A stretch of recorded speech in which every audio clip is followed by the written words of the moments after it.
there's just something I love about these comics, aka Patters. Marvel Super Special Issue 22, Blade Runner, the official adaptation. Just before we get into the first page, we have a beautiful Jim Steranko cover. These colors, the purple, the teal, this green, and who the hell are these guys? We don't know. They're just cool looking, they're futuristic. Steranko understood the assignment. I can't wait to crack this open with you guys because they don't make them like this anymore.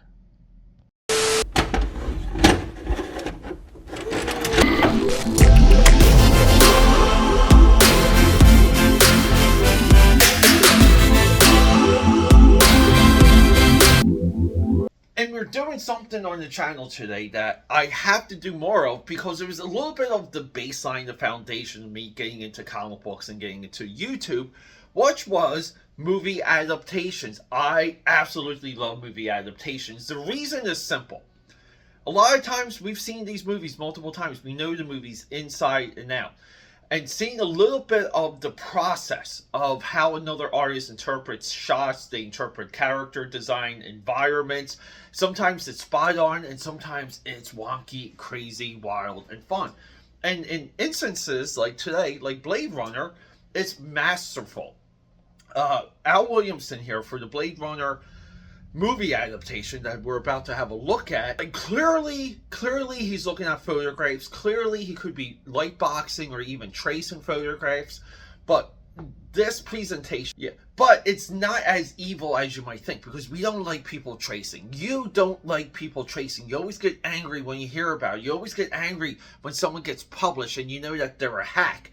But when you're good, you can do it, and it's really hard to detect, or your style is so prominent and your craftsmanship and your technique is so solid, it becomes something else. And those are the only exceptions for what we're about to have a look at. Al Williamson clearly using photographic reference, but he gets the pass because it's so beautiful. I've recorded it for the intro. I cut it out. I just want to say this.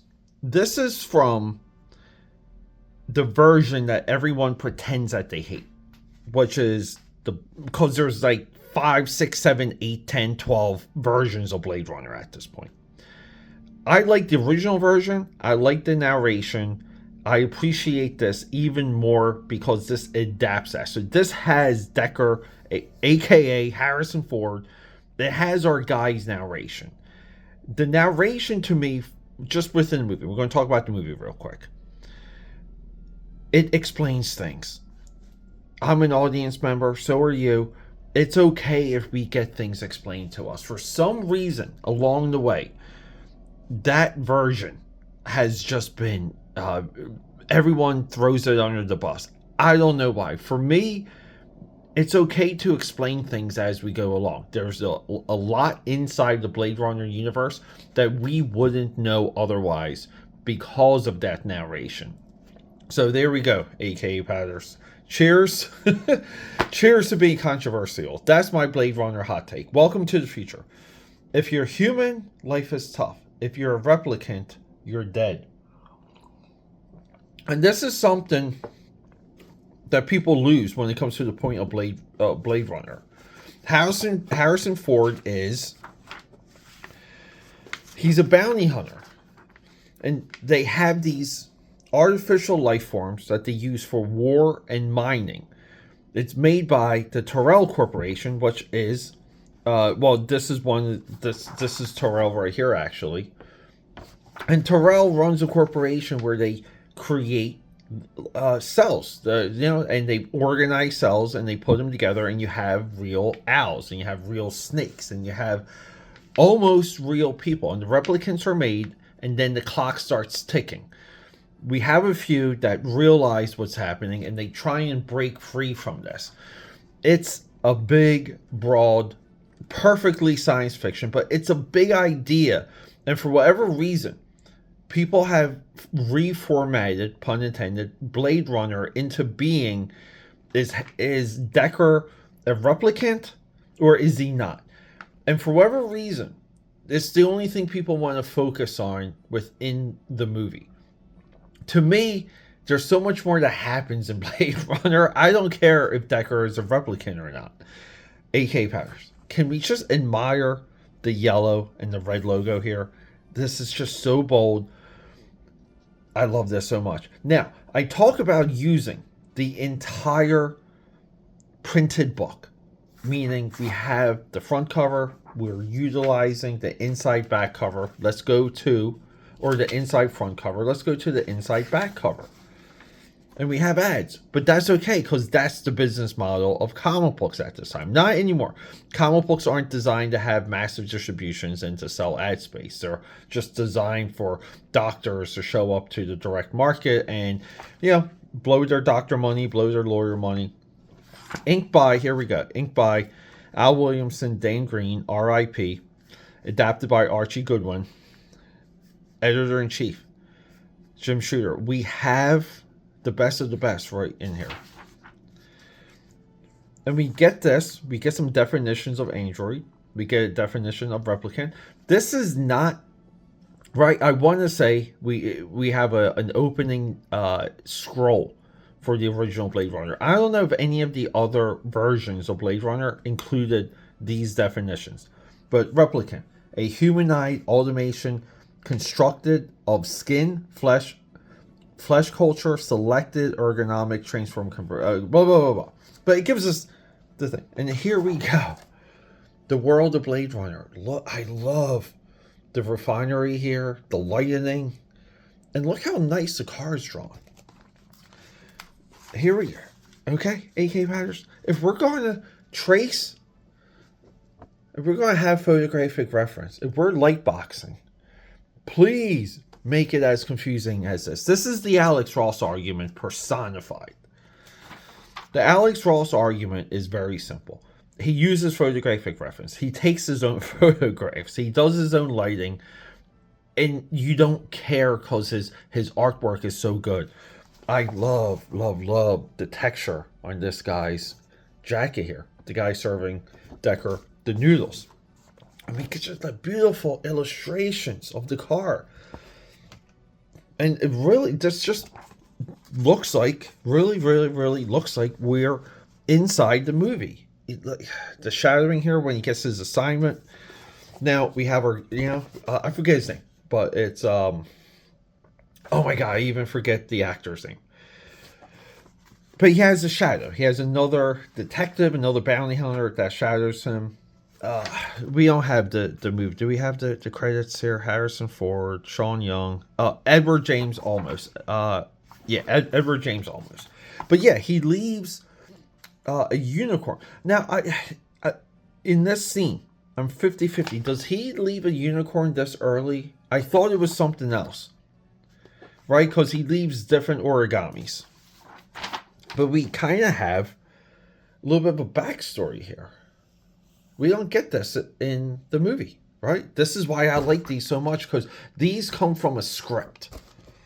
It's bad news. The bad news was Rory Batty, a work of art, combat model, crowning achievement of the free enterprise system, the ultimate warrior. So he gets a little bit more info of who he's hunting. He shows up to Terrell, sees a bird, sees hottie hot Sean Penn here, starts falling in love. But, I mean, Terrell looks like Terrell. This looks like a frame of the movie. And we get shots we know aren't in the movie like this. But our boy here, Al Williamson, okay, I mean, and Carlos Garzon, I mean, they're drawing this from reference. And we get a little bit more info about the replicants he's hunting. They used Roy Batty in every off-world conflict in the last 3 years. He'll flown gypsy ships. So we get significant background on what Roy was up to. He only references it one time in the version of Blade Runner that we're discussing. So we learn very early that these are deadly individuals. But do we just admire? I mean, like, what do we do with this? Do we just look at it together? I mean, the salmon color here, the reflection, There's a level of detail here that almost seems unnecessary for a film adaptation comic book.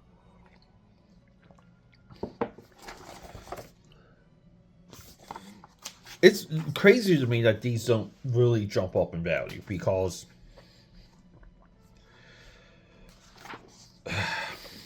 they don't get reprinted. Now here we have a photo stat. Some of this clearly is from a Xerox copier pasted into the panel. We have the toy maker, Daryl Hannah. Eventually he's going to kill him. We have the stripper, the girl with the real snake. Her death is fantastic. I love the hairdryer scene. And this is where, in the movie, Decker puts on that funny voice. But, you know, he chases her. And do we get the scene where, I mean, kind of, see, in the movie, when she's running through the glass and she's getting shot and she falls, it's so dramatic. But this is a great shot here. And guys, we follow a lot of the rules we talk about. Even on this page, Decker's on the right side of this page. The action is on the left side of this page. The likenesses are immaculate. I don't know if I've seen likenesses, and I get it. We're using, this is assisted illustration, but the consistency of the likenesses is mind-boggling. Look at the texture for the coat. Look at Decker's hair. How do you not love this? If this doesn't get you, this just makes you want to illustrate. And here we go. He starts to fall in love. And we kind of see where, you know, we have to maybe see, like this here. This makes me think if this was a photograph, it was maybe here. You know, it was cropped because the hair doesn't quite fit. The hair doesn't quite fit. And even here, like, you know, we're doing something here. We cut that off. The coloring for this is so crazy. Yeah, so we're losing pages. We're at the toy maker. We're playing chess. The toy maker is the path to Terrell. I guess, like, he doesn't die. Does he die?